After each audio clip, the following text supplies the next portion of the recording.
बेफोर गासिबो एलिफेन्टा थांनाय मानसिफोर गोजानो जिबायदि गोजान लाइन नांदो एकदम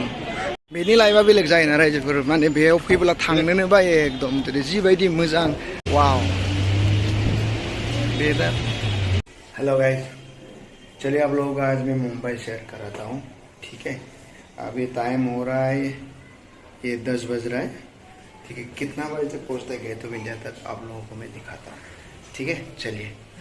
भी लाया था ट्रेन से जाने के लिए गेट ऑफ इंडिया तक लेकिन रेल बंद है अभी मैंने ओला बुक किया है बाइक से जा रहा हूँ अभी गेट ऑफ इंडिया तक बाइक से तो 12 मिनट लगेगा 12 मिनट के बाद में मैं सफ़र शुरू करूँगा ओके पहली बार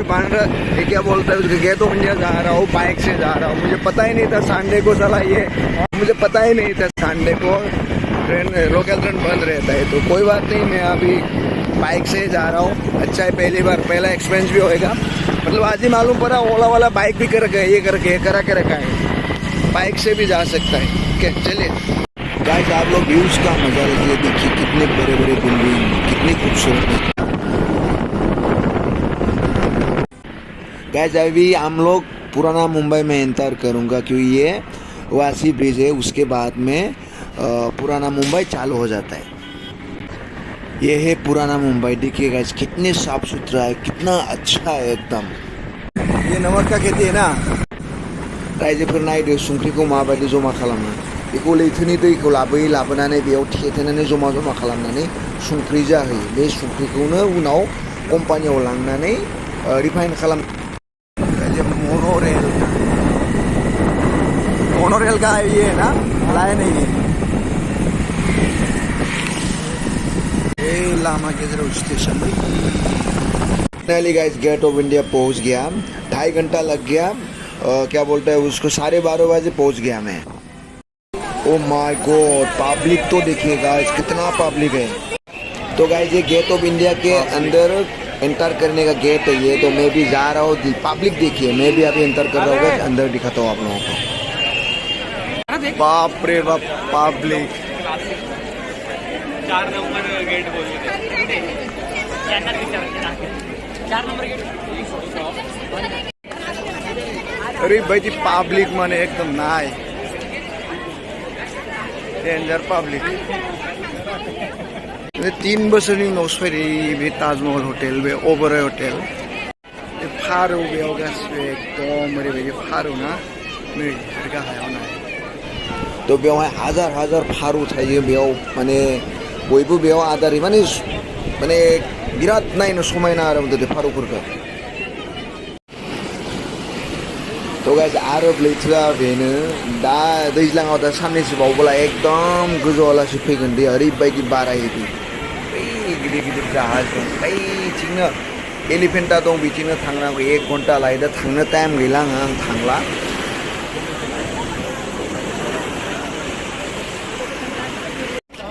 तो रायजोफोर बे गेट ऑफ इंडिया सिङाव नाय बेफोरबायदि नुयो बे गुम्बादनि सिङाव नाय बै जालि लगायनाय दङ सिङाव जेबो गैया बेयाव फिल्म शुटिंफोरबो जायो बेयाव हाबनो एलाउ गैया पाब्लिकखौ एलाउ होआ बेहाय बै पुलिस सासे दं केन्द्र बिदि एकदम माने नायनो समायना बिराद पुराना नायदो रायजोफोर नोंथांमोननो देखायनो होननानै आं एसे माने खाथियाव थांनानै शुटिं लाहैनाय जादों बेखौ भिडिअ खालामहैबाय बेफोर गासिबो एलिफेन्टा थांनाय मानसिफोर गोजानो जिबायदि गोजान लाइन नांदो एकदम बापरे आगोल बिथिं हाबनो होयोमोन दानिया हाबनो होला सब होथेजोबना दोनदो पुरा बै एलिफेन्टा थांनाय बिथिं एलिफेन्टा थांजायो आलिबाग थांजायो पाब्लिकफोरखौ नायनानैनो जोबोर मोजां मोनो एकदम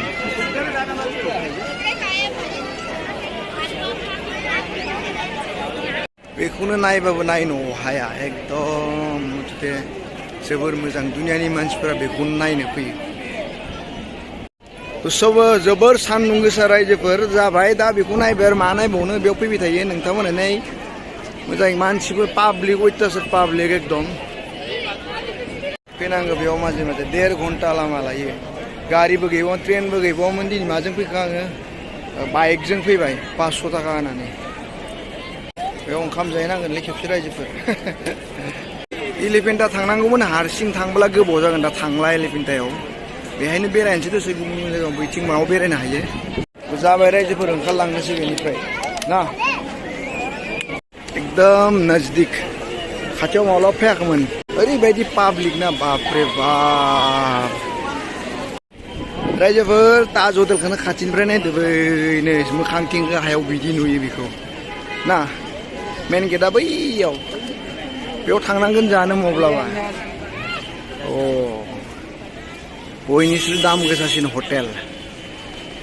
माब्लाबा थांनानै खिन्थिसिगोन रायजोफोर नोंनो एलिफेन्टाखौ नोंसोर हा नै एलिफेन्टा 1 घन्टा लायो बेयाव थांनो टाइम गैला दा थांला थांफिननांगौ आङो मेन गेटआ बेनो बेनि लाइफआ बेलेग जायोना रायजोफोर माने बेयाव फैब्ला थांनोनो बायो एकदम जिबायदि मोजां नैबे ताज हटेला एकदम मानसि होजोंनो जों बिराद मोजां बिथिं ने साफा जायगाफोरा जि बरिया साफा एकदम थांनो बायो थांथावथाव जायगा नङा एकदम आं बेयाव खनसेबाबो ओंखाम जाहैनांगोनलै रायजोफोर बिराद दाम गोसा ना नायनि नायलांबाय थादो नोंथांमोना ना बिराद गरम नै आं गोलोमदों अयथासार थांनानै सायाव जहैथ'नोसै एसे थ' रायजोफोर आं रिटार्न जाफिनबाय दा आङो दा CST स्टेसनालासि थांगासिनो दङ नोंथांमोननो आं CST स्टेसनखौ बे खोन्थिनो बेसेबां समायना नहीं जाने दो इधर रुकता हूँ यहाँ से कराकोई स्टेशन रायजोफोर ये मुंबई महानगर पालिकानि मेन माबा अफिस रायजोफोर बेनो CST आ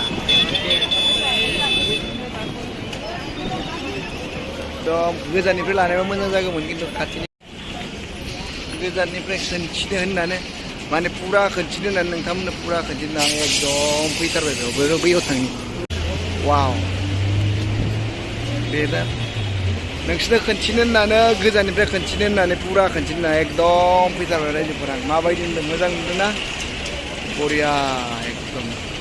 CST स्टेसन बियो बेखौ राबन फिल्मावबो खोन्थिदोंमोनलै सेफायलायनाय ना शाहरुख खाननि वाव बिउटिफुल माबायदि मोनखो रायजोफोर प्लिज कमेन्ट खालामनानै खोन्था थ' थांनोसै रायजोफोर नै स्टेसनाव फैबाय CST स्टेसन हाबग्राया बेखौ मिथिं नुयोमोन 18टा प्लेटफर्म दं बेयाव बिदि नुयो टिकेट दाननोसै टिकेट दानना थांनोसै लकेल ट्रेनाव टिकेट दाननो फैदो रायजोफोर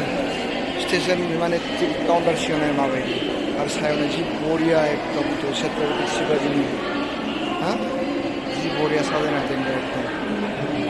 गोलोमबाय बेसेबां गोलोमबाय 3 लिटार दै लोंबाय 3 लिटार ओरैबायदि गरम